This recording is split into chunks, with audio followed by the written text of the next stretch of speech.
Sup though, your boy Skill Skeezy over here, and welcome to Who Dat, a show where we shine a spotlight on a particular South African hip-hop artist. However, this time around, I got a 3-part video that shines the spotlight on a particular era in South African hip-hop history that played a significant role in how today's SA hip-hop is shaping up to be. In this 3-part video essay, I will be going through what I and many South African hip-hop fans consider the first golden age of South African hip-hop, which took place during the years 2014 to 2016. So sit back and relax as I take you along through this journey with me. Welcome to part 1, 2013 to 2014.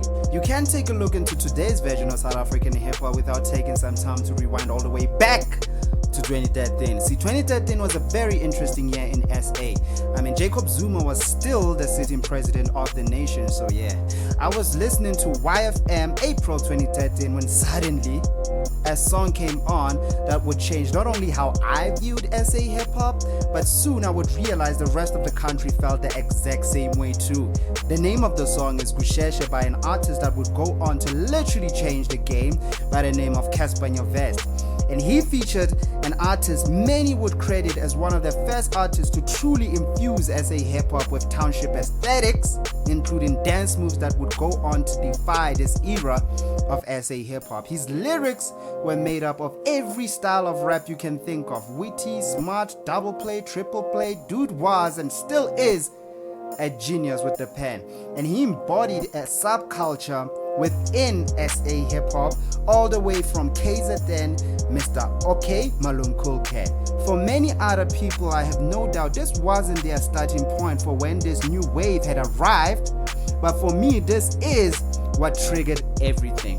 When the music video for Gusheshe came out, all the kids wanted to dress like OK Malum Cool Cat, and some even had the Casper Nyovest ponytail as their new hairstyle. This was happening during the same time the likes of A$AP Rocky were having their come up in the States, and you could see the influence all over the television screens. Cool clothes, gold chains were in, and SA hip-hop felt like it had finally found its sound. With artists like Casper Nyovest and OK Malum Cool Cat laying the groundwork in 2013, it was now time to see if this was just a little moment or something more special was taking place. 2014 started, and SA hip-hop became a serious topic amongst the youth of South Africa, all because it just seemed like every rapper came out guns blazing. We had Karakara, Dog Shebeleza, Ranjozi, Amantombazane remix, just to name a few major songs that came out that year alone. I had my personal top 3 artists at this time and felt very strongly that these guys were running SA hip-hop. It was AKA Casper Nyovest and my all-time favorite rapper from South Africa, KO. I'm gonna try to explain the sound that came out of this era through these 3 artists' musical output during this time. On the 30th of June 2014, AKA released his sophomore album titled Levels, and South Africa's hip-hop scene was set ablaze. It sounded like a brand new and improved AKA with the now trademark beard. Quality is what stands out when I think back to how this album sounded. It had clear South African hip-hop styles, but the sound was so good at times, it felt like it could easily compete with American hip-hop, like easily. It also had elements of dance music infused into it as well, and this worked out wonders for the album on the charts, as South Africa's market always has a positive response to dance music. A good example of such a song would be Now Congratulate Me, Now Congratulate Me, which just sounded excellent, amazing beat, and the song was just well written. You could have no interest in hip-hop and still enjoy Congratulate. But if you came strictly for the bars, AKA still delivered the highest levels of lyrical displays possible. We got songs like Run Josie and Sim Dope. See him just, do some serious lyrical weightlifts that left me very impressed. Sales for this went crazy soon as it came out.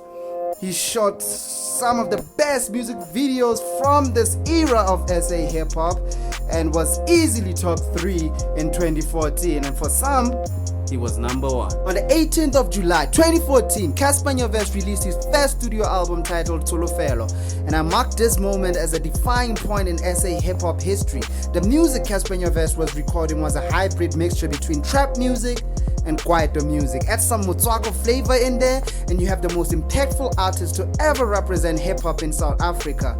And he wore his influences proudly on his sleeves. I could hear WHP in him, I could hear Kulichana in him, and somehow I could hear Doc Shebeleza in him as well. On top of all this, he was an amazing performer. His stage presence was only elevated more due to him also being an exceptional dancer, having previously won a well-known dance competition named Jigga Majiga years before he would even have us all screaming, "Wake up every day feeling like Doc Shebeleza." And this is why I think of him as a hybrid artist.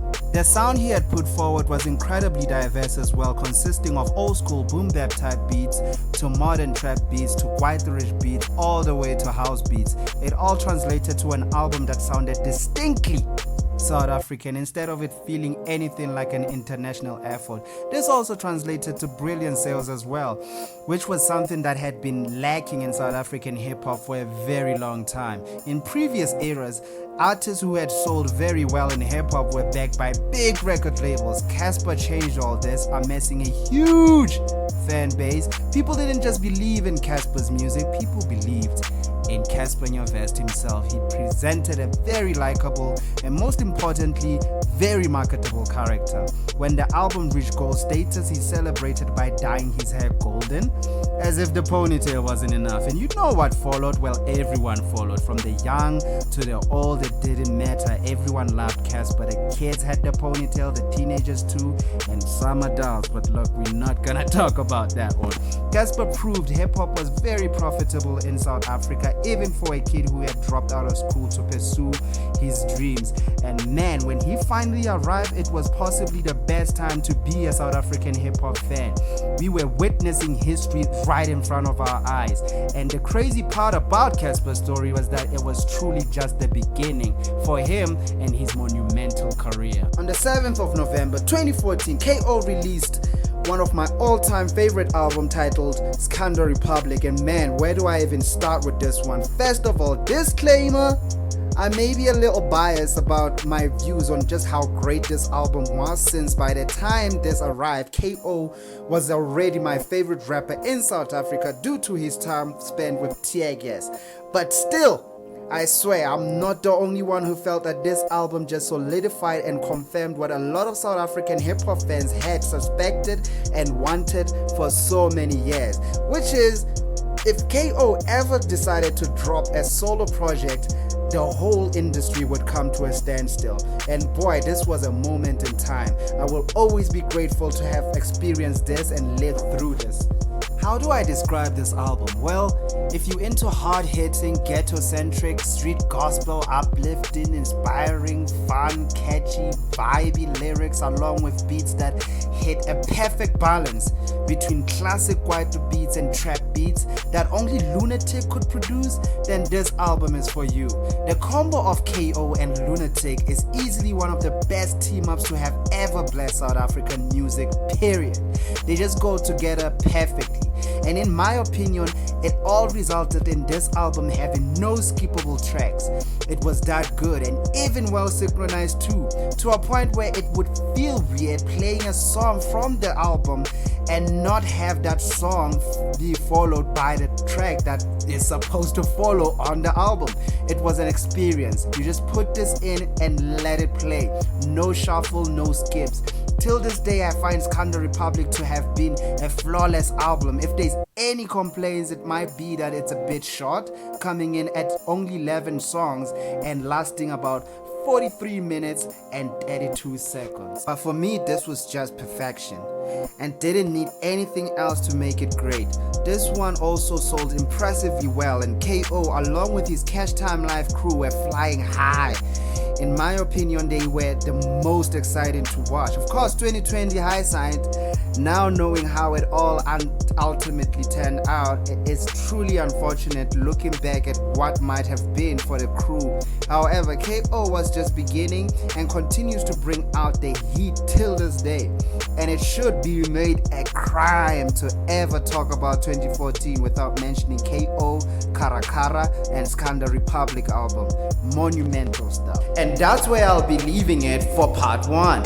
Remember to like and subscribe to the channel so you don't miss part 2 when it drops. Thanks for watching the first of a 3-part video essay exploring the first golden age of SA hip hop. Your support for the channel is highly appreciated. Please share the video so we grow the audience, so I may produce more content and most importantly, improve the quality as well. So don't forget to like and subscribe. Otrelo Bias.